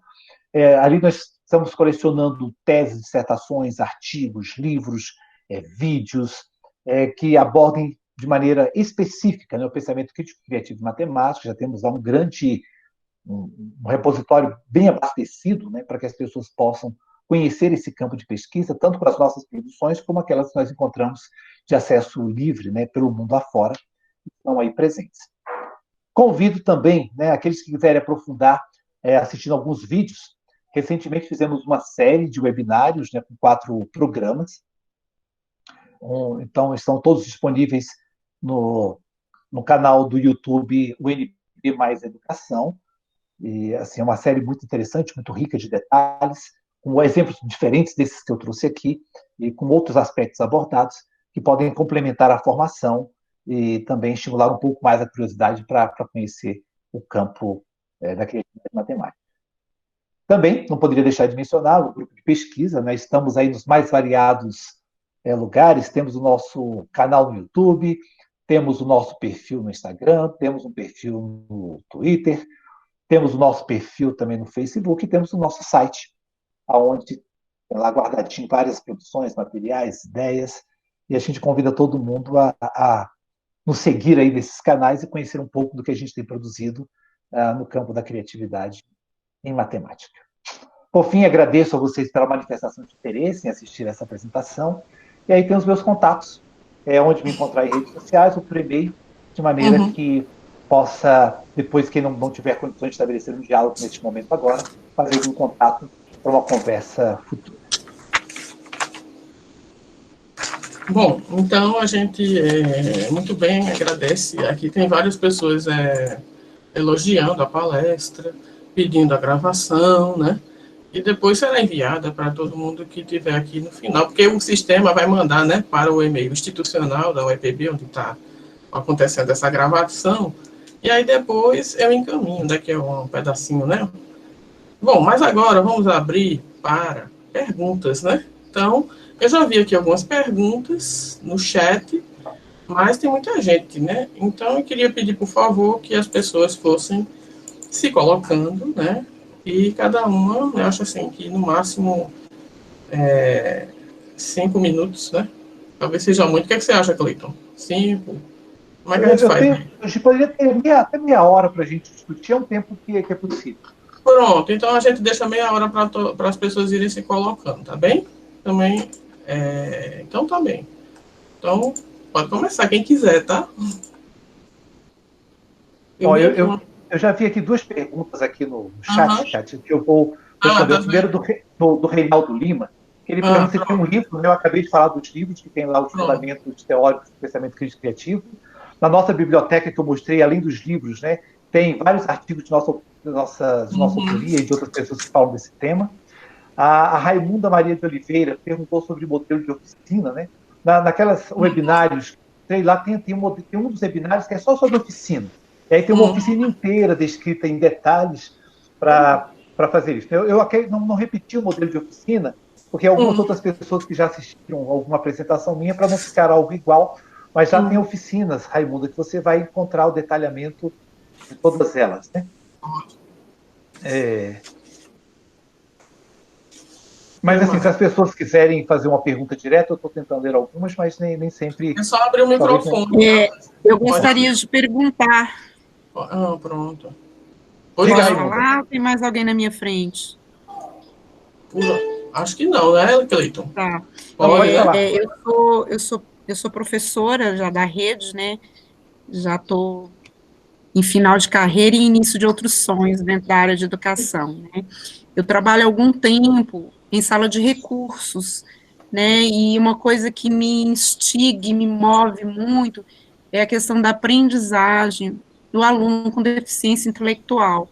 Isso é um desafio muito grande para a gente. E eu queria saber se existe algum estudo, se alguém já teve essa percepção com relação à criatividade de um estudante com deficiência intelectual, ou se ela pode ser desenvolvida, se alguém, se tem estudo sobre isso, se a gente tem algum suporte em termos do concreto mesmo, com relação a esses meninos, para ver se a gente consegue dar um upgrade na aprendizagem deles. Eu acho que isso é um desafio muito grande para quem está nessa área. Raimundo, as pesquisas no campo da criatividade, especialmente no Brasil, são muito recentes, né? São os poucos grupos, poucas pessoas que pesquisam esse tema.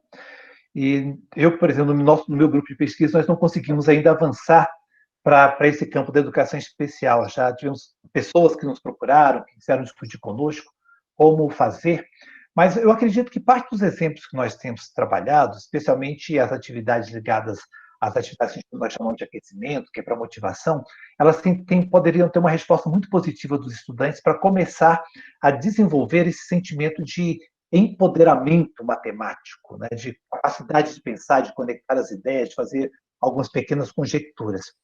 Mas essa é uma área que, no Brasil, do ponto de vista da criatividade matemática, apresenta uma enorme lacuna. No campo das altas habilidades, ainda falando do ensino da educação especial, já existem algumas pessoas pesquisando, então já encontra alguns resultados, mas para aqueles que apresentam algum tipo de deficiência, seja visual, auditiva, ou de outra natureza, ou mesmo alguém que tem um transtorno global de desenvolvimento, ou algum tipo de deficiência mental, esse campo ainda é muito pobre aqui no Brasil. E da literatura internacional que eu tenho acompanhado, dos grupos internacionais que eu participo, também não é um tema explorado. Normalmente, os estudos de criatividade se associam ao de superdotação, exatamente por conta dessa ideia de produções originais, de produções raras, de produções mais complexas, acabam sendo colocadas em outro grupo da educação especial. Aqui em Brasília, as nossas pesquisas são com alunos regulares. Então, tudo que a gente tem feito, desenvolvido e divulgado é o que a gente faz em sala de aula comum, seja do ensino fundamental ou do ensino médio, com a perspectiva de mostrar que é possível estimular a criatividade de todos, indistintamente. Mas o campo da educação especial é algo que nós ainda não conseguimos fazer nenhuma investigação. Então, eu posso ousar dizer que isso é possível para eles, sim, dependendo do trabalho que eu desenvolvo com eles. Sim, sim, com certeza. E lembre que eu não posso negar isso a eles, de forma né? alguma. Assim. É um direito, né? Eu diria, desenvolver o potencial criativo faz parte do nosso desenvolvimento integral, né? Do nosso desenvolvimento como ser humano. E lembrar que a resposta deles vai ser diferente num tempo diferente de outros estudantes. Então, a gente levar as mesmas atividades, lembrando que a originalidade ou a criatividade deles está circunscrita ao contexto deles. E ali a gente vai ampliar essa capacidade dos estudantes dentro do próprio tempo, do ritmo de cada um, da maneira que eles conseguem responder aos estímulos. Né? Mas é fundamental levar para eles, sem dúvida alguma. Eu te agradeço, Cleito. Me sinto até aliviada, que às vezes eu acho que eu invento demais, porque eu ainda estou nesse caminho aí de querer fazer isso acontecer, né? Eu achei que a gente tivesse até mais avançado em termos de pesquisa sobre esse assunto. Né? Então, vou continuar estudando. Estamos à disposição para dialogar. Depois podemos, por e-mail, pelo nosso site, pelo Facebook, enfim, diferentes canais, conversar sobre o assunto. Tá ok, te agradeço, tá, Cleito? Obrigada mesmo. O Marco Antônio Borges fez uma pergunta que é sobre o uso de softwares livros digitais como motivadores da criatividade matemática. Eu já li alguns trabalhos desenvolvidos, especialmente no exterior, sobre o uso de tecnologias e criatividade. Eu, particularmente, ainda não desenvolvi nenhuma pesquisa nesse campo, por situações mais diversas. Entre elas, a questão dos ambientes. Né? Os nossos espaços, as nossas escolas não estão equipadas para a gente pensar nessa aventura que é trabalhar com softwares e a criatividade. Mas eu diria que qualquer atividade que a gente possa levar para os estudantes, elas contribuem para a criatividade, desde que elas permitam, né, aquelas, valorizar a opinião dos estudantes, valorizar o livre manuseio, que eles possam explorar, que eles possam errar e ter as suas opiniões respeitadas. Tudo isso colabora. Eu diria que eu acredito que tanto os softwares como os livros digitais eles podem contribuir, mas vão contribuir de que maneira? Dependendo do uso, né? Eu costumo dizer que um joguinho de dominó, numa determinada sala de aula, pode ser considerado um elemento extraordinário. E numa outra determinada sala de aula, os alunos podem querer jogar a caixinha de dominó no professor, porque eles não aguentam mais ouvir e fazer atividade com dominó. Por quê? A dimensão da criatividade ela está relacionada às experiências que as pessoas têm com determinado objeto do conhecimento, com determinado instrumento, né, com determinado material. Se isso já tivesse sido explorado de maneira exaustiva e, por vezes, inadequada, isso pode se tornar mais um elemento inibidor da criatividade do que promotor da criatividade. Eu já li resultados da própria OCDE, quando fala do PISA, e a partir de pesquisas que falam sobre o poder econômico dos estudantes e o acesso que eles têm à tecnologia, nem sempre aqueles estudantes que são mais expostos à tecnologia têm melhor desempenho. Exatamente porque a tecnologia, em função do excesso de exposição, acaba atuando como um elemento desfavorável. Mas aí não tem a ver com a tecnologia em si, mas com a forma de uso. Então, tudo vai depender de como a gente vai conduzir o processo para que esses recursos possam alcançar resultado positivo no desenvolvimento da criatividade. Nas minhas atividades de pesquisa, não só das minhas, mas dos membros do grupo de pesquisa, nós temos privilegiado algo que eu diria que é o mais barato, mas nem sempre mais simples, que é trabalhar com resolução de problemas. Passa a ter um quadrigiz ou folhas para reproduzir material, e a gente consegue trabalhar de uma maneira muito rica, profunda, com os estudantes. Então, acho que ao usar softwares e utilizar livros digitais, o mais importante é qual é a pergunta motivadora? Qual é o problema que nós estamos apresentando para o estudante? É um problema instigante? É um problema que mantém nele aceso interesse em buscar a resposta? Eu acredito que se o problema for interessante, pode ser um jogo, pode ser um software, pode ser um livro, pode ser uma saída de campo. Se o problema for interessante, vai despertar e motivar a criatividade dos estudantes.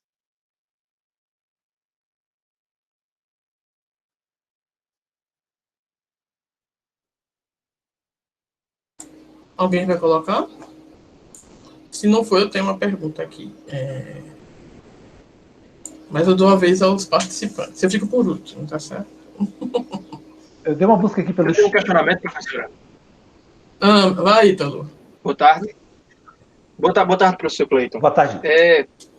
O senhor citou em diversos momentos acerca da importância dos exercícios, né? E em diversos momentos também a questão de por diversos momentos, os professores colocarem bastante lista de exercícios, né? Lista de exercícios extensas, né? É interessante analisar isso. Eu gostaria que o senhor comentasse um pouco de como deve se dar essa relação entre lista de exercícios e atividades que estimulem como é que eu posso dizer, a criatividade dos alunos, visto que de antemão, assim, elas parecem tão antagônicas, né? Esses dois pontos. Eu diria, Ítalo, que mais do mesmo não contribui muito. Então, a gente tem que buscar um equilíbrio entre tipos de atividades que permitam aos estudantes se apropriarem de técnicas operatórias. Então, é importante que o estudante saiba realizar uma multiplicação, que ele saiba armar e efetuar uma continha de multiplicação. É fundamental que ele saiba fazer, porque é um procedimento que ele vai usar a vida inteira, e se ele domina esse procedimento, ele vai fazer bem feito, né? É importante que quando ele vai realizar uma operação com decimais, ele saiba que na hora de armar a continha, ele tem que colocar vírgula debaixo do vírgula, porque senão ele vai errar tudo. É importante que ele treine, que ele domine o procedimento operatório. Mas, se eu ficar apenas nesse treino, eu não potencializo as aprendizagens do aluno para resolver os problemas do mundo, os problemas do cotidiano. Eu não instrumentalizo esse aluno para investigar o cotidiano dele quando ele se depara com uma situação curiosa, né? Então, por isso, os problemas abertos são fundamentais. De fato, eles tomam muito tempo. Não é fácil trabalhar com um problema aberto se tivermos que considerar o tempo que vamos gastar em sala de aula para resolvê-los, para que cada estudante possa expressar a sua forma de pensamento, né? Cada um possa contar o seu processo de resolução. Mas é importante que os professores priorizem alguns momentos para esses trabalhos com os problemas abertos e pensem na natureza mais investigativa. Se o aluno domina a técnica operatória, se ele conhece fórmulas, se ele conhece as regras, conhece as propriedades, conhece teoremas, enfim, se ele conhece, tem um bom domínio do conhecimento matemático, essas outras atividades vão fazer com que ele, de fato, dê sentido à matemática que ele aprendeu e que ele utilize estratégias de pensamento superiores do que aquelas que vêm sendo utilizadas quando a gente trabalha apenas com reprodução de algoritmos. Então, ao invés de passar 20 continhas de multiplicação, passa só 10 e manda 2 problemas abertos para a criança resolver, para o estudante resolver. Isso é que vai fazer a diferença, né? Não é abolir um em função do outro, mas é ter um equilíbrio entre as atividades para que os estudantes possam diversificar as suas experiências e consolidar os seus aprendizados, e uma vez consolidados esses aprendizados, poderem extrapolar no sentido criativo, né, propondo soluções bem diferenciadas. Obrigado, professor. Muito esclarecedor. Cleiton, eu só queria fazer um pequeno comentário em cima da fala de Ítalo, dessa questão. Ele falou que parecia meio antagônico, mas quando você apresentou os slides, na verdade, o que está acontecendo ali é uma formulação de outras questões, de outros problemas, a partir de um exercício, né? Que é uma das possibilidades que a gente tem na formulação de problemas, que também é outra atividade bastante importante, e até mais evidente a necessidade da criatividade, né? Assim, à primeira vista, né? Para as pessoas que ainda não aprofundaram os estudos com a resolução, com as outras tarefas matemáticas, nas metodologias exploratórias. Então, na verdade, ali não é, o exercício foi a questão, mas o que foi que o aluno fez? Ele formulou, né? Você propôs que ele fizesse, por exemplo, você deu um exemplo que ele poderia fazer aquelas formulações ou elaborações, né, como tem na sua tese, não é verdade? Então, na verdade, a aula ali não vai ser mais de exercício, é uma aula de formulação de problemas, né, que vai contribuir para o desenvolvimento da criatividade na sala de aula, né? Depois eu faço minhas perguntas no finalzinho, umas duas aqui, né? Mas agora vamos dar uma vez para o público aí. Oi? A elaboração de problemas é uma atividade extremamente rica para o desenvolvimento não só da compreensão matemática, como da criatividade. Se eu não sei fazer uma pergunta, talvez eu não consiga compreender as perguntas que me façam. Quanto mais eu aprendo a elaborar perguntas, mais eu entendo os textos quando eles têm perguntas para mim. Porque eu preciso observar a coerência dos dados, das informações, eu preciso verificar se elas de fato estão conectadas, se elas são suficientes para responder. Eu tenho que pensar no contexto, nas relações entre personagens e dados, enfim. Quando eu elaboro um problema, eu lido com um nível de sofisticação intelectual maior do que apenas quando eu respondo a um problema, porque eu tenho que dominar muito mais elementos nessa composição. Então, a elaboração de problemas, ela é, sim, uma estratégia extremamente importante. No Brasil, é pouco explorada na literatura brasileira, poucas pessoas estimulam, né, que os seus estudantes elaborem questões, e eu recomendaria sempre, os professores façam isso com seus alunos. A partir de um tópico estudado, ou de uma situação que é apresentada, peçam para eles elaborar perguntas. Depois troquem entre grupos ou entre estudantes, para que eles possam analisar as próprias perguntas e responder os problemas uns dos outros. E depois façam uma análise coletiva dessas perguntas elaboradas para verificar o quanto a pergunta reflete o domínio conceitual, o domínio operatório, né, tudo aquilo que foi trabalhado em sala de aula. Muito rico de possibilidades, né? Tem uma potencialidade didática enorme, né? Que a gente trabalha aqui, né? Eu trabalho com o meu grupo e vim trabalhando há muito tempo, né? Desde a década passada, né? E a gente trabalha aí, com os problemas abertos e tudo mais. Manda os meninos fazer na escola, né? Pelo menos os meus vão, né? Então, tá bem. Então, quem mais quer fazer pergunta? Se não quiser, eu quero aqui. Eu tenho duas aqui. Alguém está... Eu me inscrevi ali no chat. Poliana, então vá, Poliana. Vai lá. Bom, só novamente comentar, então, né, que eu sou a professora da Universidade do Estado de Mato Grosso. Então, me orientando ela. Do doutorado, né?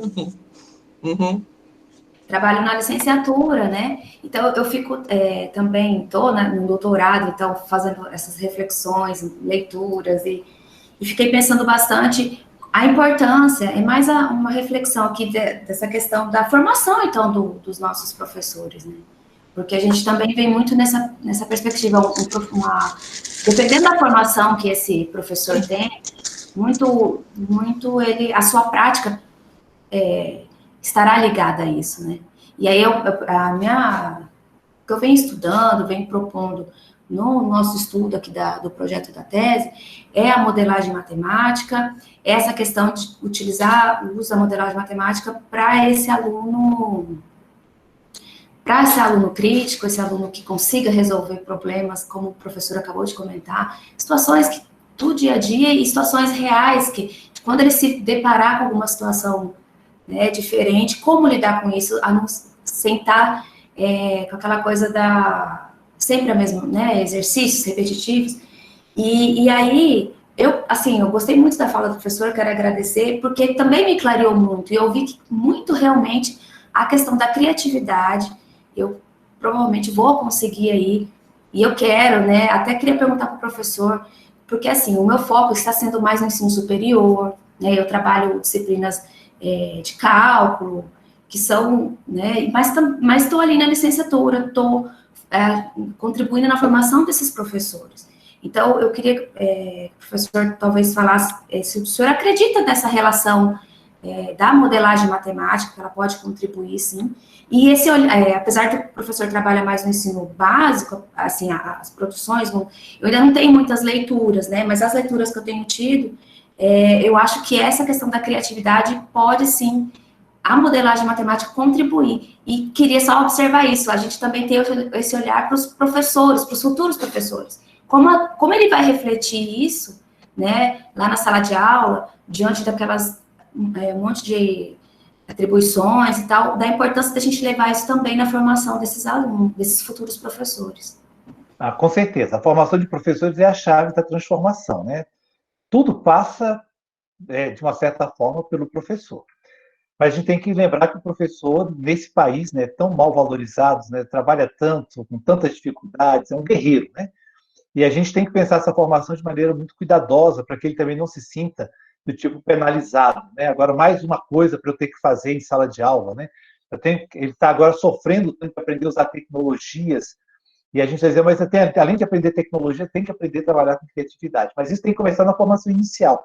E aí eu concordo com você. Nos nossos cursos de licenciatura, de algumas pesquisas que eu já vi, não focando exatamente no campo da criatividade matemática, mas a maior parte dos estudantes saem da licenciatura sem nunca terem lido um texto que fale sobre o que é o pensamento criativo, né? E sobre pensamento criativo, pensamento crítico. Ele não estudou isso, não falou sobre isso não se torna como um elemento da sua, digamos assim, da sua identidade profissional, pensar e trabalhar com esses elementos. Para a gente não sobrecarregar mais do professor nas formações continuadas, ainda que a formação continuada seja um espaço privilegiado para discutir esse e outros temas do interesse da educação matemática, a formação inicial é um campo fundamental para começar a trabalhar. Por vezes a gente, assim, o campo da educação matemática tem muitos temas de interesse. E é difícil colocar. O seu que você está mencionando da modelagem é um campo bastante rico e muito propício para a criatividade. Eu sugeriria você, depois de fazer uma leitura, tem um programa de pós-graduação em educação matemática na região sul, ligado à Universidade de Ponta Grossa. Eu vou falar especialmente do professor Eduardo Vertuan. Ele já orientou algumas dissertações que os seus orientandos trabalharam com modelagem e criatividade em matemática. Já aí no nosso chat, né, a Priscila Glevin falou da UniOeste, exatamente a UniOeste, e o professor Rodolfo Eduardo Vertuan. E é o orientador dela, né, e de repente ela está trabalhando até com modelagem de criatividade, né? Mas eu já tive a oportunidade de participar de uma banca de um dos orientantes do professor Eduardo Vertuan, né, sobre criatividade e modelagem, um trabalho muito interessante, né, do Marlon Del Pasquale, e de outras pessoas que fizeram um trabalho com ele, que já estão trabalhando nessa perspectiva, né, de casar teoria de criatividade com teoria de modelagem. Sim, eu recomendo a leitura, acho que vai ser um elemento rico, né, a partir disso que já vem discutindo de criatividade, você levar para o campo da modelagem.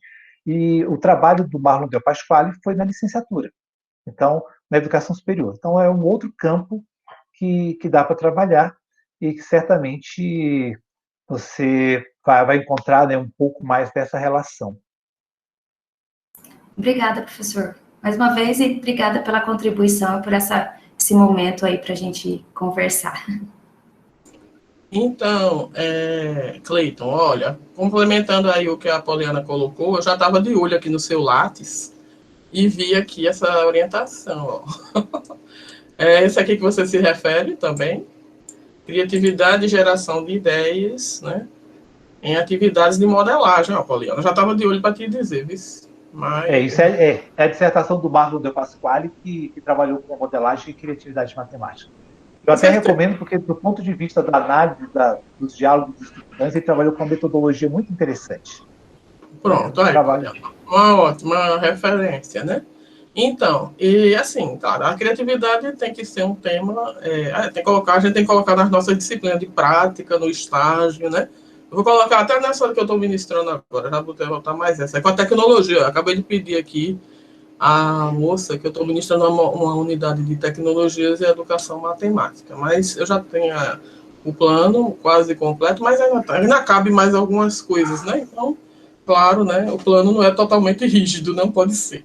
Então, quem quer mais colocar alguma pergunta? Porque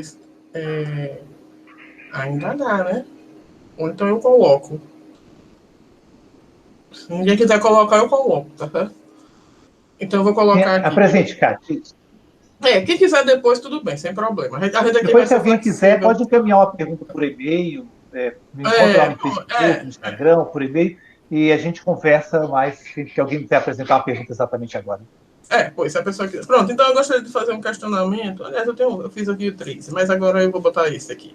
Sobre essa questão da avaliação, né? Eu também, você apresentou no final alguns os seus trabalhos aí, e vi que tem um vídeo sobre isso também, depois eu vou ver. Mas comentando assim, pensando no que você falou logo quando a gente estava iniciando, aí essa questão do PISA, né? Você disse que mais adiante deve ser colocado. Mas olha, você também disse que a avaliação pode inibir a criatividade. E aí, como é que a gente vai conciliar esses pontos aparentemente contraditórios, né? Sim, o primeiro ponto da avaliação, e uma coisa muito interessante, vou falar da dissertação da Fabiana, quando ela foi minha orientadora do mestrado, eu me referi ao trabalho que ela fez de observação da sala de aula. Era nítida a contradição do discurso das aulas, onde a professora tentava algumas práticas de criatividade, mas na hora de avaliar, a avaliação era completamente tradicional. E esse problema da avaliação está nos mais variados campos, né? Muitos colegas colocaram aqui no chat a questão das tecnologias, aí o professor leva a tecnologia para a sala de aula, mas na hora de avaliar não pode ter tecnologia. Ele leva recurso lúdico para a sala de aula, mas na hora de avaliar não tem lúdico. Enfim, a gente precisa ter uma avaliação que é coerente com o trabalho pedagógico que a gente quer desenvolver. E no caso, então, da criatividade, a gente poder possibilitar ao aluno realmente esse campo dos problemas abertos, onde ele possa expressar o seu processo de pensamento, ele possa escrever sobre como ele pensou, problemas que não precisam ter um caminho único, né? Tem que ser difícil para professor, né? Eu fui professor de educação básica da Secretaria de Estado de Educação do DF, tanto professor de anos finais de ensino fundamental como ensino médio, e quando fui professor de ensino médio, eu cheguei a ter quase 300 alunos. Como é que eu analiso, né? A cada prova que eu aplico, respostas de problemas abertos, onde cada um pode apresentar um procedimento diferente. Então, isso é muito complicado do ponto de vista operacional, mas a gente precisa estabelecer uma coerência entre a aula que a gente ministra, as estratégias didático-pedagógicas que a gente seleciona e a avaliação da aprendizagem.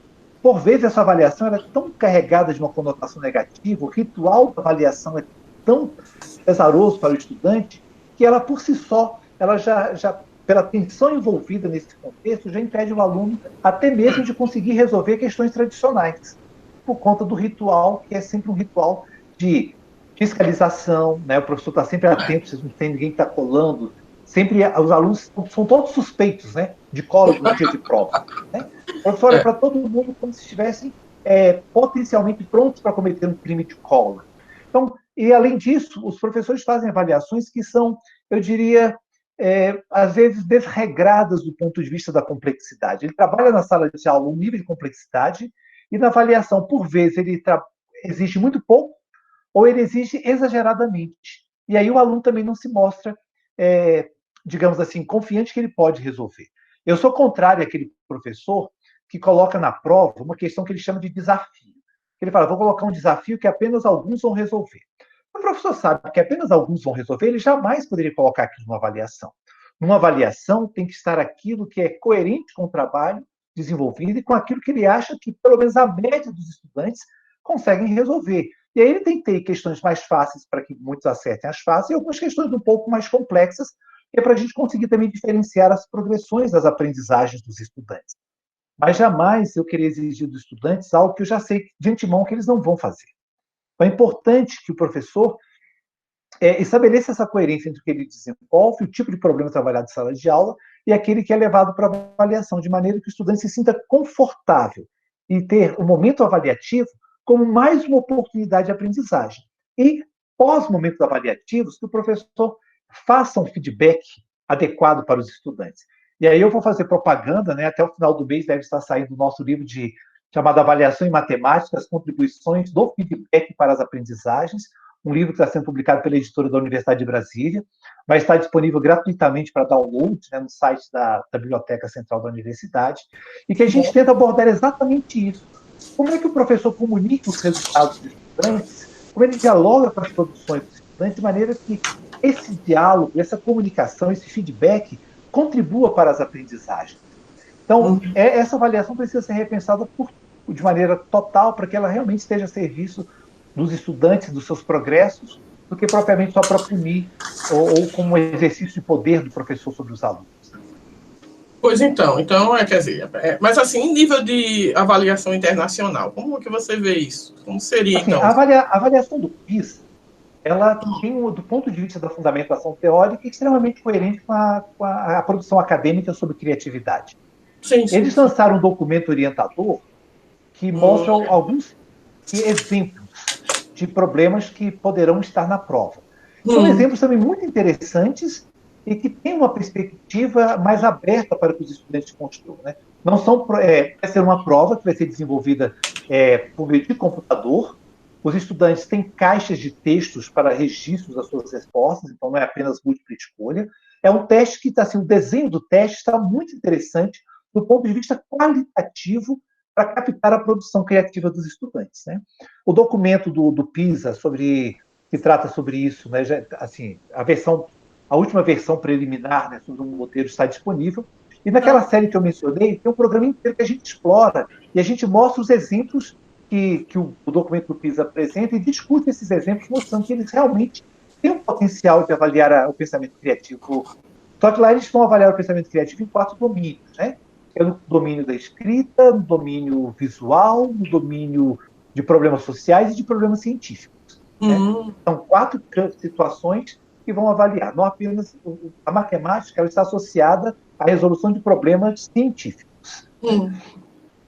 Então, mas, assim, do ponto de vista teórico, metodológico, está bem fundamentado o teste, coerente com a literatura e numa perspectiva que eu chamaria, diria, muito interessante.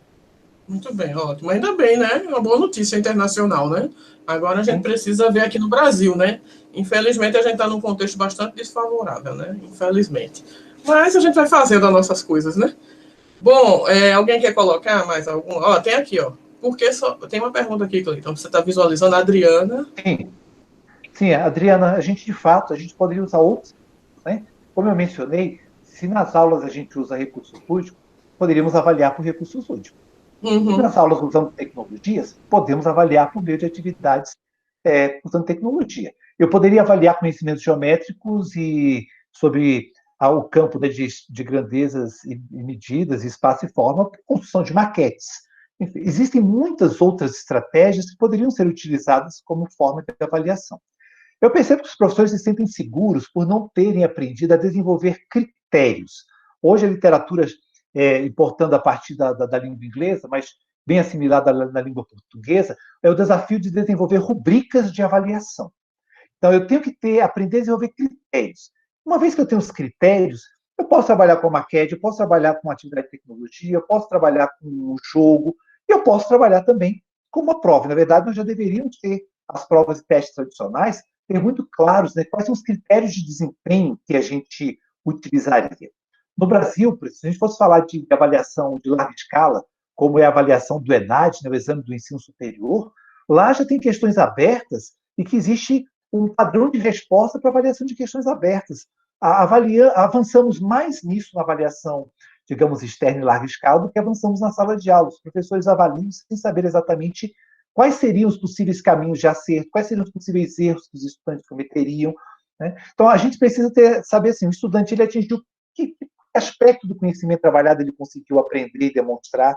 Então, o mais importante para a gente hoje, eu diria que faz aí parte do campo da formação continuada, é desenvolver critérios de avaliação, muito mais do que apenas selecionar questões em livros didáticos ou em provas de concurso, de vestibulares, para colocar nas avaliações da sala de aula. Mas é importante que aquilo que a gente vivencia na sala de aula também seja instrumento e objeto de avaliação. E, por muitas vezes, né, os estudantes poderem ser avaliados apenas pela sua participação cotidiana, né? Não precisar desse ritual todo. A gente consegue. Lógico, professores de anos iniciais têm menos estudantes, conseguem fazer um acompanhamento mais próximo. Professores de ensino médio, que têm muitos estudantes, certamente encontrariam mais dificuldade. Mas a gente precisa inovar de maneira que os estudantes tenham mais condições de mostrar os seus aprendizados para além dos testes e provas. Nesse sentido, só fazendo um comentário na sua fala, as tecnologias poderiam contribuir para isso, né?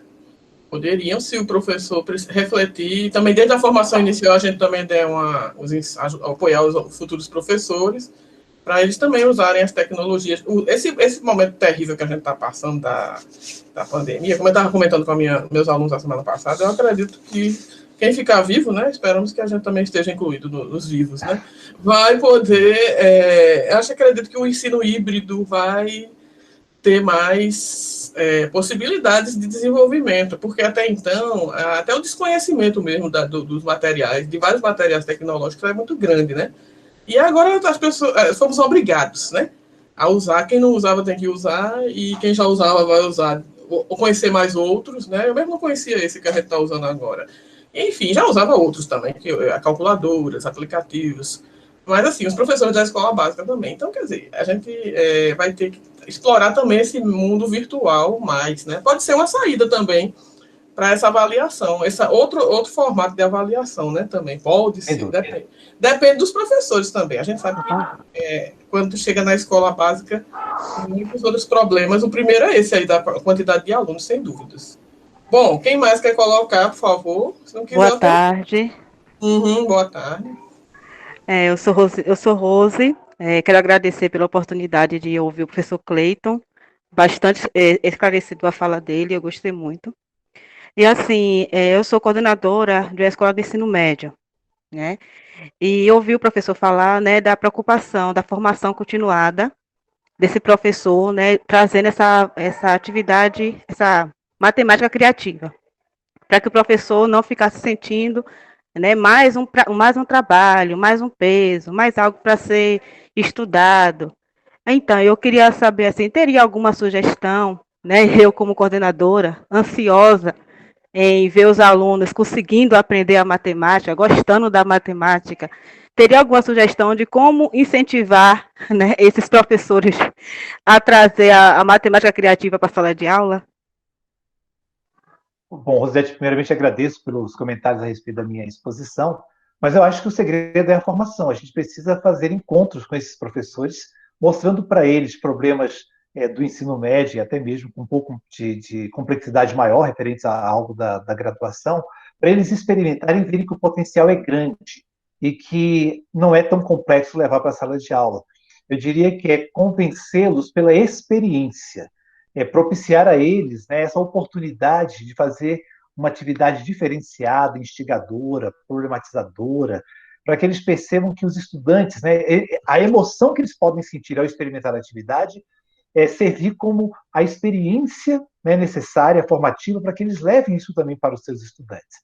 Eu acho fundamental a gente tentar trabalhar nesse sentido, né, da formação continuada, e uma formação continuada que não é teórica, uma formação continuada teórico-prática, que a gente faz a prática e depois a gente reflete sobre essa prática a partir da teoria. Eu acho que esse tipo de formação continuada produz resultados positivos e, de fato, os professores acabam levando para a sua sala de aula. Quando se trata de mais uma exposição, de vender mais uma receita, o próprio professor não se motiva o suficiente para poder levar esse trabalho adiante. Então, por isso é importante a gente estimular esse professor, mas pela formação continuada, mas de uma natureza mais prática, teórico-prática. Muito obrigada, gostei da sugestão. E realmente é válido, porque assim eles também vão estar, né, participando, né, tendo envolvimento com essa nova metodologia, né, vão estar mais dando maior significado àquela proposta que eu estou trazendo como nova. Eu vou pensar nisso, vou assistir seus vídeos, né, das webinars, das oficinas que já foram apresentadas, e vou ver uma forma de trazer essas formações continuadas para eles. Muito obrigada. Eu me coloco à disposição, juntamente com membros do meu grupo de pesquisa, para pensarmos. É difícil um cronograma, a gente ter data disponível. Tem sala de aula, orientação, pesquisa, tanta coisa, mas e fazer uma outra oficina com um grupo específico de professores para tratar dessa dimensão da criatividade em matemática no nível médio, né, e mesmo para outras etapas de escolarização. O senhor vai estar recebendo um e-mail meu pedindo ajuda. Obrigada. Kátia, acho que não tendo mais perguntas, acho que podemos encerrar, né? O seu microfone está desligado. Agora sim, Kátia. Peraí. Ah, sim, eu estava com o meu microfone desligado e eu tive que sair porque travou, mas já estou de volta. Realmente, vamos encerrar, tá certo? A gente agradece muito ao Cleiton Gontijo, professor Cleiton, né? Que nos apresentou seu trabalho muito interessante, né? Eu já conhecíamos, né, a sua tese de doutorado, agora conhecemos muitos outros, né? Já está assim bastante produtivo, né? No seu grupo, né? Parabéns pelo seu grupo, né? Pelo seu trabalho, né? Está bem conectado, né? E é uma área assim ainda que precisa de muito desenvolvimento aqui no Brasil, né? Em vários pontos. Então nós assim ficamos inspirados, né, para trabalhar tanto no ensino como na pesquisa como na extensão, né? Então pode surgir muitas ideias aí de todo mundo aqui que está aqui participando. Eu mesmo já estou com várias, né? Cadê meus orientadores? Então, quer dizer, entende? Já tem um orientando aqui, já estava pensando, né? Mas tem os outros também, enfim, né? E futuros projetos e das disciplinas também, como você bem colocou, que a gente precisa, desde a formação inicial, dar esse apoio para os nossos futuros professores já irem pensando, né? Porque senão a gente não está contribuindo para formar. Como o Biratã D'Ambrosio, tem um artigo dele antigo que eu usei quando eu vim trabalhar aqui para o concurso e depois no início, né? Porque se ensina matemática. Então, assim, a resposta no desenvolvimento do artigo é para desenvolver a criatividade, né? E para formar a cidadania, né? Contribuir para o desenvolvimento dessa cidadania. Contribuir, claro, né? Que a gente não vai sozinho fazer, né? Mas, enfim, é para isso que a gente precisa, nesse cenário do século XXI, né? Desde o final do outro século, trabalhar. Porque senão a gente não está contribuindo para essa escola, né? Ser uma escola produtiva, né? Não mais reprodutiva, né? Que a gente vive falando nessas mudanças de paradigmas há mais de 20 anos, né? Muito antes disso, né? Então, a criatividade é um talento central nessa questão. Junto aí, no caso várias questões que estão ligadas à criatividade, como você bem colocou no início, questões psicológicas, né? Que é o seu trabalho nessa área, mas questões didáticas também. Então, esses aspectos. E no outro aspecto, o aspecto político da cidadania, né?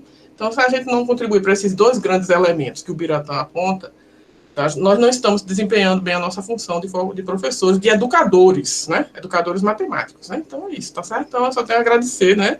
Muito, né? A gente não se conheceu ainda pessoalmente, mas eu fui sua leitora, né? E meus orientandos também. Vou continuar lendo mais ainda agora, tá certo? Espero que você venha aqui na festa de São João depois, né? Espero conhecer Campina Grande. Eu agradeço, Kátia, mais uma vez ao seu convite, ao do seu grupo de pesquisa. Me coloca à disposição para termos outros momentos de diálogo, abordando outros aspectos, aprofundando alguns elementos, né? Vamos estar participando também de outros eventos nacionais, internacionais que serão transmitidos aí pela internet, mas se algum grupo tiver interesse em uma conversa com escola ou mesmo com a Secretaria de Educação, é só nos contactar, porque é um prazer levar essa temática adiante pelo Brasil, uma abordagem que eu realmente diria que é pouco explorada do ponto de vista acadêmico. Os nossos eventos de educação matemática, eu, pelo menos da minha história como educador matemático acompanho, não é um tema privilegiado no nosso campo de estudo e assim, me disponho realmente, na medida do possível, levar esse debate e essas produções para alcançar todo o país. Então, agradeço realmente a sua participação, agradeço a todos que tiveram comentários bastante amáveis, né, acerca da minha apresentação, fico muito satisfeito. E se alguém depois quiser prolongar o diálogo, é só fazer um contato e a gente vai outras formas de dar sequência a esse debate. Eu agradeço a Certo. todos, não vou poder ficar mais, porque às 18 horas vai abrir o Encontro Brasiliense de Educação Matemática. Claro. Eu estou numa mesa de abertura. Não, claro. Todos nós somos ocupadíssimos, né? Então a gente agradece muito e o certificado a gente vai enviar mais adiante, tá certo? Por e-mail, tá bem? Obrigado a todo mundo e até a próxima oportunidade, tá bem? E a gravação também vai para um e-mail, viu? Daqui a pouco, quando o sistema terminar de mandar, eu envio para vocês, tá certo? Como eu E aí fiz nós com a... vamos disponibilizar essa gravação lá no portal do Grupo Pi. Tá? E aí todo mundo vai ter acesso, definitivamente, se quiser ocupar espaço no seu computador, lá no nosso portal vai ficar disponível. Ok, eu vou encaminhar Um para todo abraço, mundo. pessoal. Boa noite. Fiquem bem. Amém, obrigado aí. Um abraço para todo mundo aí, tá? Tchau.